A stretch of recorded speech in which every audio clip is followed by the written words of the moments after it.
నా పేరు ఎన్ భైరవ ప్రసాద్, సిపిఎం పూర్వమిల్ల మండల కార్యదర్శి. ఈరోజు పూర్వమిల్లలో ఆర్టీసీ బస్టాండ్ పైన చూస్తే పెద్ద ఎత్తున పెడిపెచ్చులు ఉండి కిందకి రాలడం జరుగుతూ ఉంది. ఇక్కడ ప్రయాణికులు చాలా గుంపులుగా ఉన్నారు. వీళ్ళ తల మీద పడి ఇప్పటికే చాలా మంది గాయాల పాలైనారు.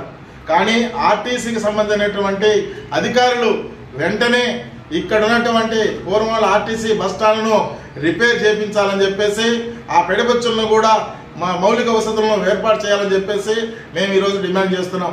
నిన్న చిన్నపాటి వర్షం వస్తే ఆర్టీసీ బస్టాండ్ మునిగిపోయింది. ప్రజలు చాలా ఇబ్బందులు పడుతున్నారు. మన బస్సులు చూస్తే ఈ లోపలికి రాకుండా బయట నుంచి వెళ్ళిపోతున్నాయి.